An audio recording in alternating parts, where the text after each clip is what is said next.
sitting here in the exhibition Konstantin Grcic, Decisive Design, surrounded by work by Konstantin Grcic. This exhibition has two parts, and when we first started talking about the exhibition, we always thought about doing something that was more studio-like, and something that was much more interactive, and I wondered if you could talk about the design of the exhibition. Yes, it's from my experience as a visitor of museums, and also from experience designing shows. I feel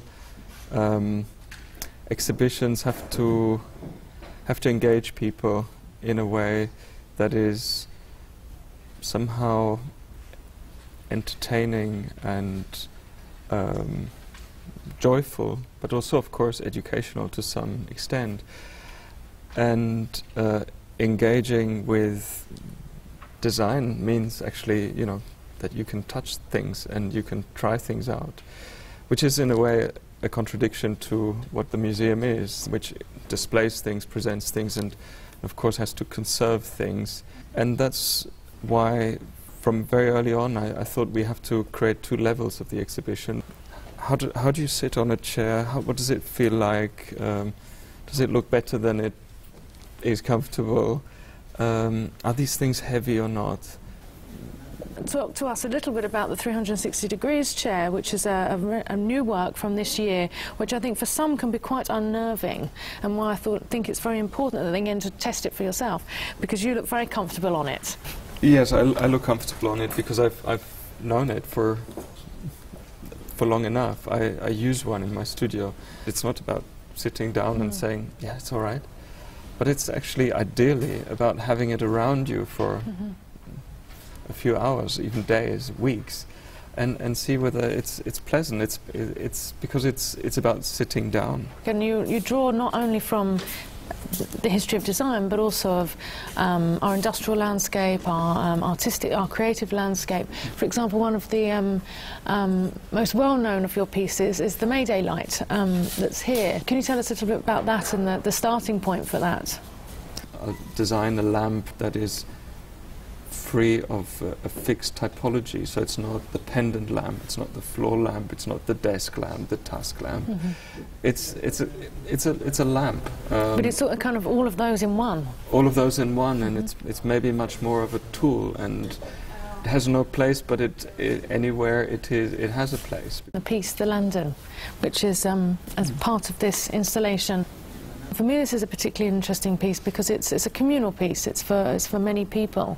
In public spaces, the strongest reference is, well, the nature, first of all, and then our man-made environment, the architecture, roads. To build furniture that can somehow compete in that environment, I find very challenging. And of course, it's a beautiful idea of creating this kind of smaller scale architecture, or call it furniture, for such spaces. And what would that look like? For me, it's not just taking a chair outside, and then it's an outdoor chair. And one piece in particular, the Mito chair, the first cantilever chair, mass-produced in all plastic since the Panton chair in the 1960s. By Werner Panton, and I wondered if you could talk a little bit more about obviously how you were inspired by that original design. Furniture in a way hasn't made huge leaps. A chair is more or less a chair ever since the Egyptians built chairs with 4 legs and a seat in the back. But sometimes though it happens that either it's a social change or a change in industry, that means new materials or new technology can open new doors or trigger something that you haven't been able to do before. The chemical company BASF, they came to me as a designer with a particular blend of plastic or a type of plastic, and asked me to design something that would promote the plastic. Let's test it out. Let's go very let's see what the limits are, and a chair is one of the most challenging structures, because it has to support the weight of a person, but not in a static way, but a person moving around, and heavy people and kids climbing on it. And you do feel that it's going to sort of flex quite far back, but it's so strong. And obviously the clever title of mito, which in Italian, in English, in Italian it means myth.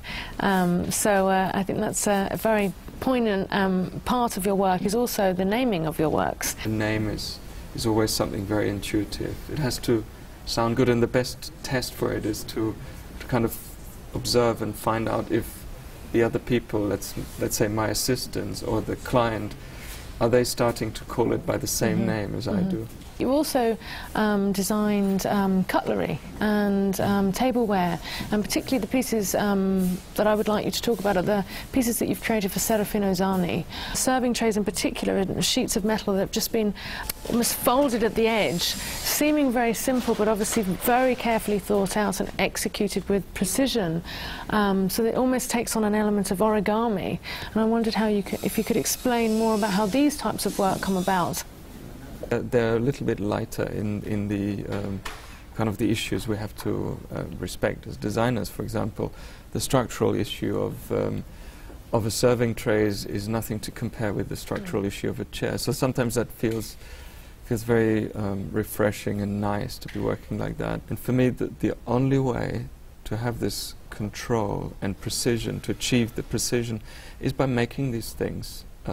Modeling them. Architects don't have that possibility, or car designers a little bit, but we can make a one-to-one model of anything, and quite easily, and working with very, very simple materials, folding paper. What are you hoping people will take away from the exhibition? Even the simplest little thing involves a team of people. It starts somewhere from very primitive first ideas, models, refinement, technology, investment. I want to show the whole complexity of what products are. Sometimes we go to exhibitions and we scan them too quickly. We do the kind of the round and in and out again. And just by staying here testing a piece of furniture, then I start looking at other things again. I stay, I kind of, I glance, and I quite like this, this moment.